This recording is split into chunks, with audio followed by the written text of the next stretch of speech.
Locals and overseas visitors enjoy a festive walk in Victoria Park's Lunar New Year fair, as Hong Kong expects to draw more tourists during the holiday. China will allow visa-free entry to nationals from Britain and Canada starting Tuesday. And let's see how the Year of the Horse is galloping into Beijing celebrations, from ancient traditions to modern hopes for the year ahead.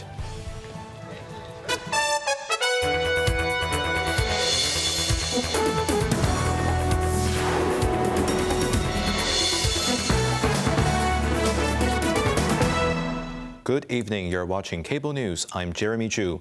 Victoria Park's Lunar New Year market was buzzing with excitement as residents and visitors flocked to soak up the festive atmosphere. Financial Secretary Paul Chan expressed confidence that Hong Kong's packed lineup of holiday events would attract even more tourists to the city. Cheryl Yun has more. The pleasant weather gave the festivities an extra boost, with the Victoria Park Flower Market packed with visitors. Tourists were also eager to experience Hong Kong's signature Lunar New Year vibe. We come from France. From Lyon, the big city in the middle of France. And it's our first time here in Hong Kong. It's very big and there is very much people, and we don't used to have this kind of thing in France. It's very nice. We didn't know that the Hong Kong people liked flowers so much. It's crazy. A mainland tourist said she had already spent a few $100s in the fair. She came mainly to enjoy Hong Kong's lively Lunar New Year atmosphere. Financial Secretary Paul Chan, who visited the market himself yesterday, said he expects the city's vibrant schedule of events over the 3-day Lunar New Year holiday to draw large crowds of tourists. He particularly highlighted the float parade in Tsim Sha Tsui on Tuesday, as well as the fireworks display over Victoria Harbour on Wednesday. Chan anticipated that 1.43 million mainland travellers would visit the SAR during the Lunar New Year holiday period, a 6% year-on-year increase. He added that Hong Kong has already welcomed 7.23 million arrivals since January 1st, up 9.6% from the same period last year, with overseas visitors' arrivals surging by 16.4%. Cheryl Yun, Cable News.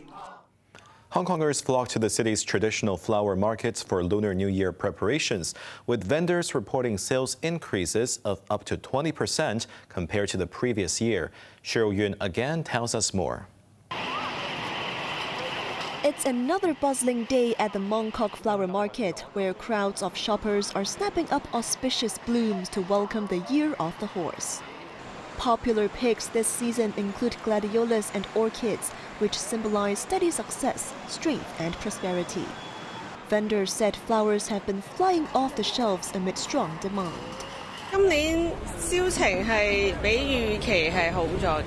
Sales are 10 to 20% higher than last year, one stall owner said. We are planning to slash prices by half tomorrow afternoon to clear stock quickly, so our staff can head home earlier for the holiday. Another vendor noted that prices have stayed steady despite higher wholesale costs.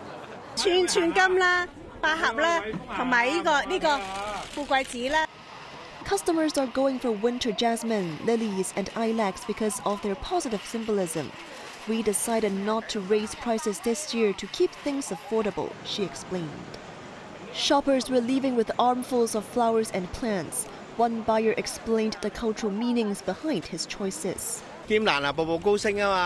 Gladiolus stands for gradual success and strength, silver willow for growing wealth at home, and chrysanthemums for abundant riches and longevity, the satisfied shoppers said. Some also took advantage of post-Valentine's Day discounts on roses, with one noting how the timely price drops after February 14th made it easier to grab a few extra stamps. Roads around the flower market will remain closed to vehicles through the end of the fairs on February 17th. Police are urging the public to use public transport to keep the festive vibe flowing smoothly. Cheryl Yun, Cable News. Transport Chief Mabel Chen said about 500 Guangdong vehicles under the southbound travel scheme would enter Hong Kong in the coming days. She pledged to increase promotion to pave the way for larger quotas and expansion to more cities in the province. Evelyn Bai reports. More than a month after Guangdong motorists were allowed to enter Hong Kong's urban areas under a new scheme, the authorities have received more than 3,000 applications, with half of the successful applicants already driving into the city. Speaking on a radio program, Chen noted that with mainlanders enjoying a long Lunar New Year holiday, the number of bookings today was close to 100. In the coming days, reservations are expected to reach 500.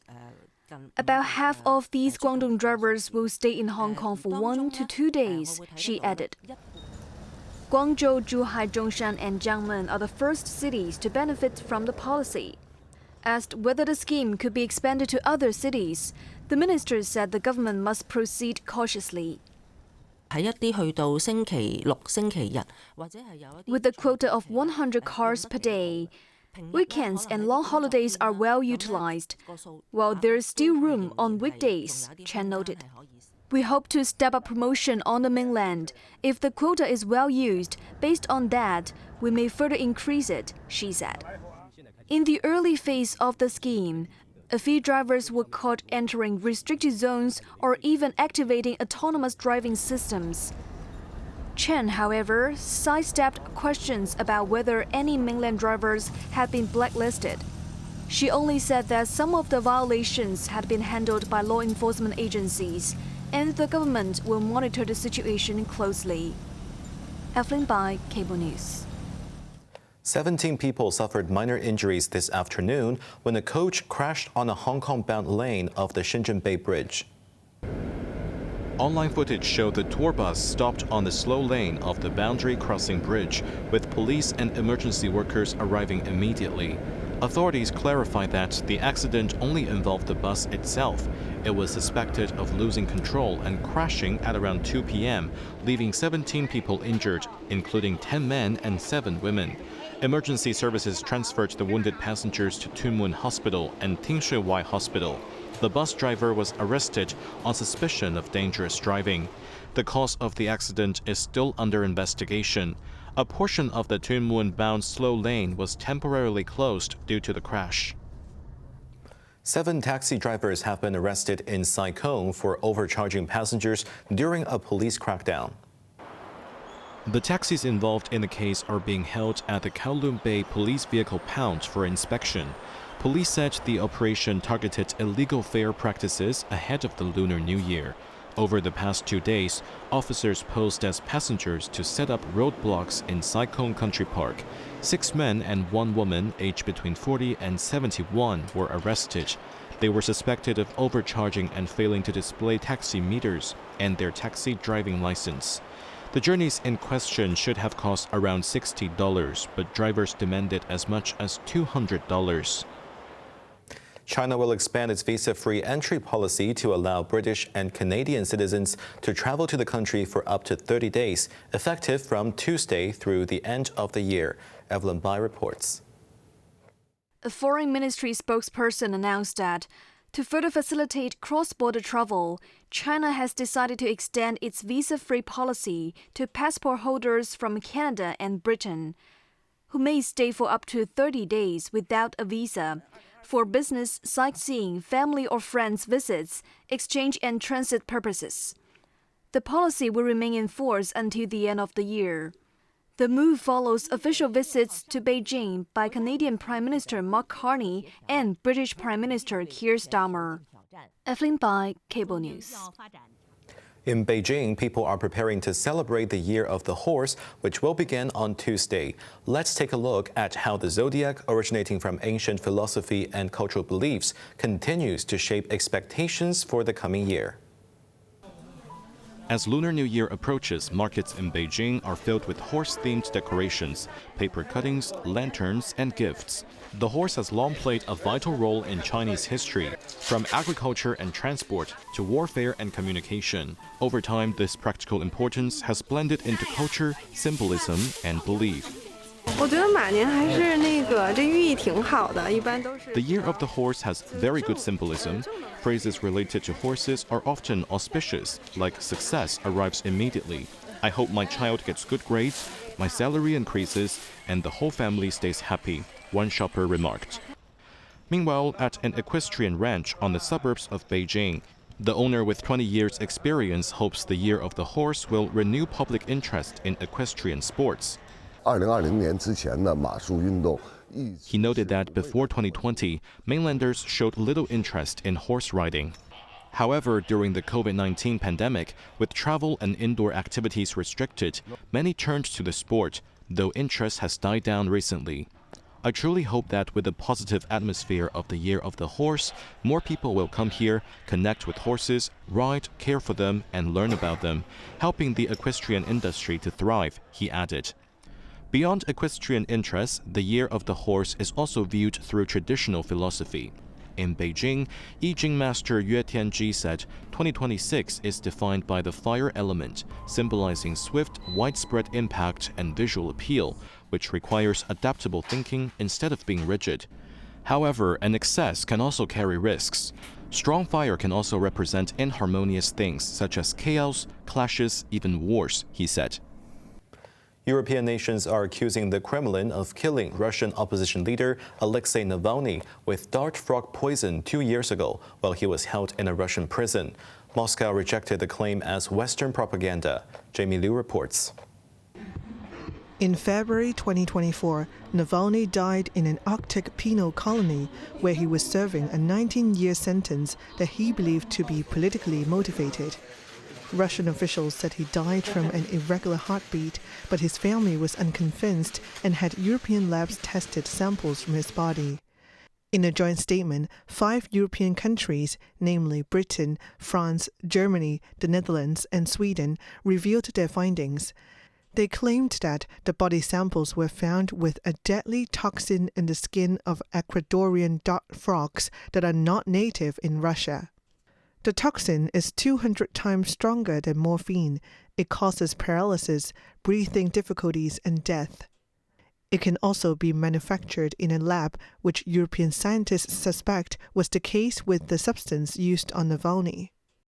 Only the Russian government had the means, the motive, and the opportunity to use that toxin against Alexei Navalny in prison.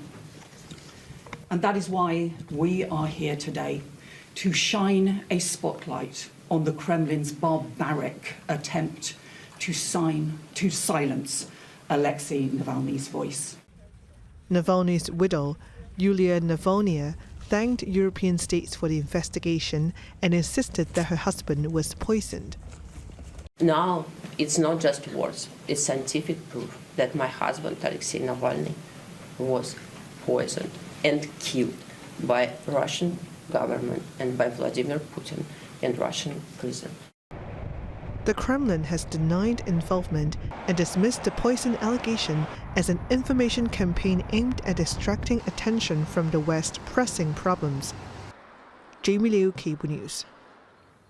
Ahead of trilateral talks with Russia and the U.S., Ukrainian President Volodymyr Zelensky has demanded security guarantees from the U.S. for a minimum of 20 years before Kyiv can sign any peace deal. He also accused Washington of repeatedly pressing Ukraine for concessions while applying far less pressure on Moscow. Cheryl Yun reports. Speaking at the Munich Security Conference, Zelensky expressed hopes that the negotiations would yield substantive, mutually beneficial results, but voiced clear frustration with the current dynamics. The Americans often return to the topic of concessions, and too often those concessions are discussed in the context only of Ukraine, not Russia. He stressed that territorial concessions by Ukraine would not bring lasting peace. Zelensky laid out specific demands, urging the U.S. to extend its proposed security guarantees from 15 years to at least 20 years, and to clearly define the military, economic, and other support that would be provided during that period. He also ruled out holding early presidential elections under current conditions, saying any vote would occur only 2 months after a verifiable ceasefire is in place. Looking beyond the immediate talks, the Ukrainian leader pressed the European Union to commit to a firm timeline for Ukraine's accession. On the sidelines of the security conference, Zelensky held talks with U.S. Secretary of State Marco Rubio, where the two discussed the diplomatic process and the format of the trilateral talks due to begin in Geneva on Tuesday. Rubio reiterated that U.S. President Donald Trump is determined to bring the conflict to an end. Cheryl Yun, Cable News. On to the weather now. Becoming cloudy, coastal mist, and 1 or 2 light rain patches. The temperature will range between 21 to 27 degrees. Rather warm with sunny periods during the day, light winds. That's our news tonight. I'm Jeremy Ju. Thanks for watching and good night.